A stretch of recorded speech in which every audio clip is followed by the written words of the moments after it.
अस्सलाम वालेकुम, welcome to cricket with Azam. Cricket with Azam में खुशमदीद। तो आज वर्ल्ड कप का एक मैच हुआ, पाकिस्तान वर्सेस ऑस्ट्रेलिया। पाकिस्तान को शिकस्त का सामना करना पड़ा। 12 रन से पाकिस्तान ऑस्ट्रेलिया के ख़िलाफ़ ये मैच हार गया। लग रहा था ये मैच पाकिस्तान ऑस्ट्रेलिया का नहीं हो रहा, ये मैच पाकिस्तान बमुकाबला मिचेल मार्श, डेविड वार्नर और एडम जिम्पा है। मतलब 3 खिलाड़ियों का मुकाबला पाकिस्तान की पूरी टीम के साथ है। इस वजह से ये कह रहा हूँ कि पूरी की पूरी टीम पाकिस्तान की, उनका मुकाबला ऑस्ट्रेलिया के सिर्फ 3 खिलाड़ियों ने किया। वो कैसे किया? आज टॉस जीता पाकिस्तानी कप्तान बाबर आजम ने, और टॉस जीत के फैसला किया गया कि आज हम बॉलिंग करेंगे, बैटिंग नहीं करेंगे अगेंस्ट ऑस्ट्रेलिया। बेंगलुरु में ये मैच था। डिसीजन लग रहा था कि ये सही डिसीजन दिया बाबर आजम ने कि टॉस जीत के पहले बॉलिंग करने का फैसला। पाकिस्तानी टीम में एक चेंजेस की गई। शादाब खान की जगह सामा मीर को रखा गया, जो कि इंतहाई गलत साबित हुआ। अगर कहा जाए आज की जो हमारी नाकामी की मेन वजह थी, वो शायद यही एक चेंजेस थी। एक कैच इतना भारी पड़ा पाकिस्तान पे कि उस खिलाड़ी ने 124 गेंदों पर 183 रन बनाए।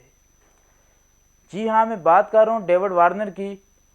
डेविड वार्नर की इनिंग में 9 छक्के 14 चौके शामिल थे। एक छक्का स्टेडियम की रूफ से जाके लगा, और ये 148 पॉइंट समथिंग की गेंद थी हारिस रऊफ की, जिसे स्वीप मारा डेविड वार्नर, और ये गेंद जाके छत पे लगी स्टेडियम को। 98 मीटर का छक्का लगाया वार्नर ने। तो बॉलर की खूब धुलाई हुई। एक गलत डिसीजन, एक कैच ड्रॉप, पाकिस्तान को मैच ड्रॉप करा बैठा। पाकिस्तान ये मैच सिर्फ एक कैच निकलने से, एक कैच ड्रॉप होने की वजह से मैच हारा। अगर वो catch Usama Mir David Warner का कर लेते तो शायद इतना बड़ा टारगेट पाकिस्तान को न मिलता। बैटिंग लाइनअप की बात करें ऑस्ट्रेलिया की, तो नंबर 1 पे आते हैं डेविड वार्नर। 124 गेंदों पर 9 छक्के और 14 चौकों की मदद से 163 रन बनाए। बाबर आजम का वर्ल्ड कप, डेविड वार्नर का वर्ल्ड कप में रिकॉर्ड शानदार है। 2015 में अगेंस्ट अफगानिस्तान 178 रन की इनिंग खेली। 2019 के वर्ल्ड कप में डेविड वार्नर ने अगेंस्ट बांग्लादेश 166 रन की इनिंग खेली। 2023 के वर्ल्ड कप में डेविड वार्नर ने अगेंस्ट पाकिस्तान 163 रन की इनिंग खेली, सिर्फ 124 गेंदों पर।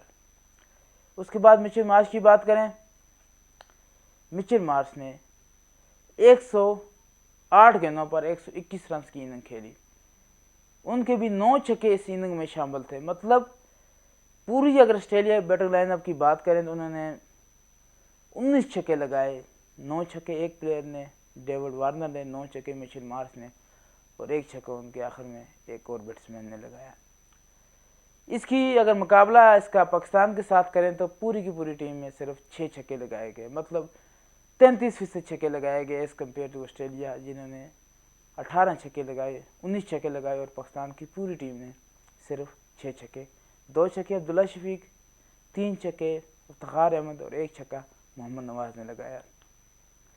बहुत कम चांसेस, बहुत कम मौके होते हैं पाकिस्तान में खुशी के, और वो भी पाकिस्तानी टीम ज़ाया कर देती है। मतलब शौकीन क्रिकेट इंतज़ार कर रहे होते हैं कि कब पाकिस्तान की टीम जीतेगी, उन्हें खुशी नसीब होगी, लेकिन अपसेट शिकस्त। मतलब आप ऐसी टीम जो टारगेट के चेज़ में जा रही है, सिर्फ आखिर में 8 की औसत से स्कोर चाहिए, और उनके 6-7 खिलाड़ी मौजूद हैं ग्रीस पे, लेकिन वो फिर मतलब आज की जो शिकस्त का ज़िम्मेदार मैं अगर मुझे कहा जाए तो उसामा मीर, मोहम्मद रिजवान, मोहम्मद नवाज, 3 ऐसे बैट्समैन हैं, खिलाड़ी, जिनकी वजह से पाकिस्तान आज का मैच हारा।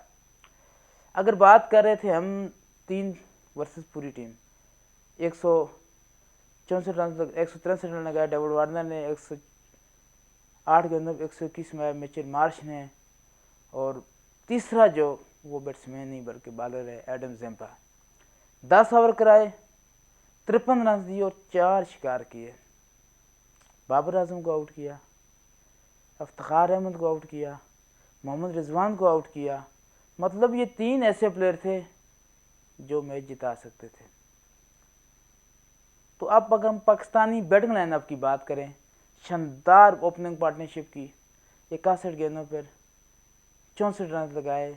अब्दुल्ला शफीक ज़बरदस्त बैटिंग की, मतलब कमाल की शॉट, कमांड एंड कंट्रोल बहुत ज़बरदस्त अब्दुल्ला शफीक का।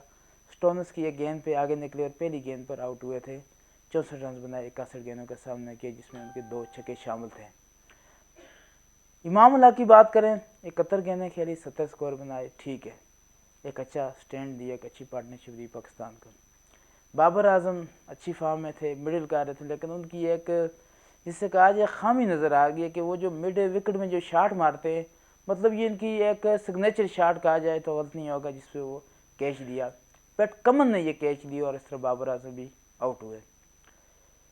हालात बड़े ख़राब होते जा रहे हैं पाकिस्तान के लिए।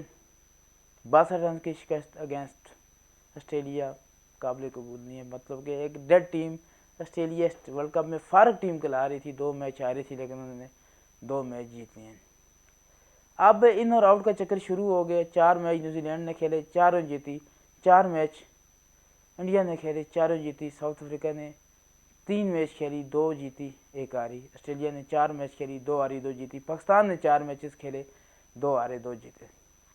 बॉलिंग लाइन आपकी बात करें तो the king is back, the Afridi is back, the शहनशाह अफरीदी इज बैक। शहनशाह अफरीदी ने 10 ओवर में 54 रन दिए और 5 खिलाड़ियों को आउट किया। हारिस रऊफ शुरू में क्वाइट एक्सपेंसिव रहे, काफ़ी ज़्यादा रन दिए, 8 ओवर करवाए, 83 रन दिए और 3 खिलाड़ियों को आउट किया। ओसामा मीर बड़ा बदकिस्मत प्लेयर है, गोल्डन चांस मिला आपको, इन हो आप एक सीनियर खिलाड़ी को निकाल के आपको इन किया।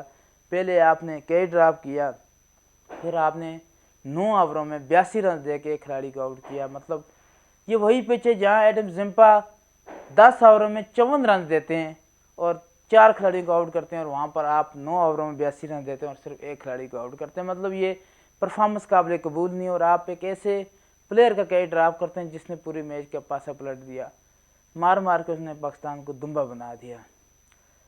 तो मेरी ये राय है कि हमें एक बैट्समैन ऐड करना चाहिए टीम में, एक बॉलर को कम करना चाहिए। 5 बॉलर, 3 पेसर और 2 स्पिनर काफ़ी हैं। नवाज को आउट करना चाहिए, शदाब को इन करना चाहिए, ओसामा मीर को आउट करना चाहिए, फ़खर ज़बान को इन करना चाहिए। आज हमने जो मार खाई, सिर्फ हमने टेल एंडर पे मार खाई। हमारे पास 5, 6, 7 कोई ऐसा बैट्समैन है जो हिट कर सके। पूरे मैच में 58 मीटर की बाउंड्री, 60 मीटर की बाउंड्री, 65 मीटर की बाउंड्री, और आपकी पूरी की पूरी टीम सिर्फ 6 छक्के लगाए। ये इंतहाई बदकिस्मती वाली बात है पाकिस्तान के लिए। आप वर्ल्ड कप जीतने गए हैं, आप इस तरह की परफॉर्मेंस देंगे तो आप खाक जीतेंगे। बाबर आजम बैट नहीं चाह रहा, उन्होंने अपना नंबर बढ़ाना चाहिए, ये 1 नंबर आगे आए, ये 1 नंबर पीछे कर दें अपने आप को। ओवरऑल टीम की परफॉर्मेंस गुजारा थी, अच्छी परफॉर्मेंस ना दे सका पाकिस्तान, बदकिस्मत रहा पाकिस्तान, वरना आज एक अपसेट हो जाता। तारीख का सबसे बड़ा चेज 368, मतलब 3 खिलाड़ियों का मुकाबला पूरी टीम से था। हमारी तरफ से किसी की सेंचुरी ना आई, इतने बड़े टारगेट में अगर एक भी सेंचुरी आ जाती तो ऑस्ट्रेलिया के लिए आज के मैच मुश्किल हो जाता, और ऑस्ट्रेलिया वीज़ा लेता, टिकट ले लेता ऑस्ट्रेलिया का, क्योंकि आगे का रास्ता मुमकिन नहीं था, ऑस्ट्रेलिया सिर्फ पूल में ही बाहर हो जाता। तो आप पाकिस्तान के लिए बेस्ट ऑफ लक। कब तक पाकिस्तानियों के दिल तोड़ोगे? अच्छा खेलो ताकि पाकिस्तानी खुश हों, आपको सपोर्ट करें। क्रिकेट शायकीन रोज़ाना तरस जाते हैं आपकी बैटिंग देखने के लिए, कब से इंतज़ार कर रहे हैं कि बाबर की सेंचुरी आए। आखिरी सेंचुरी अगेंस्ट नेपाल बनाई थी, जहाँ 150 बनाए थे। उसके बाद बाबर ने पिछले 7 मैचों में कोई सेंचुरी नहीं बनाई। नंबर 1 बाबर की जो पोजीशन ख़तरे में पड़ गई है। अब 23 तारीख को अगेंस्ट अफगानिस्तान मेहरबानी होगी, आप जीतें, पाकिस्तानियों को खुशी का मौका दें, वरना आप वर्ल्ड कप से आउट हो जाएंगे। बड़ा मुश्किल हो गया पाकिस्तान के लिए। आप पाकिस्तान को against south Africa, against New Zealand, against England, तीनों मैच जीतने होंगे। अगर पाकिस्तान में से एक मैच भी हार गया, पाकिस्तान वर्ल्ड कप से बाहर हो जाएगा। तो उम्मीद करते हैं पाकिस्तान अच्छा खेलेगा और दोबारा पाकिस्तानियों को मौका मिलेगा कि वो क्रिकेट को एंजॉय करें। तो आज रिजवान ने भी अच्छी परफॉर्मेंस दी और किसी अच्छे प्लेयर ने अच्छी परफॉर्मेंस दी।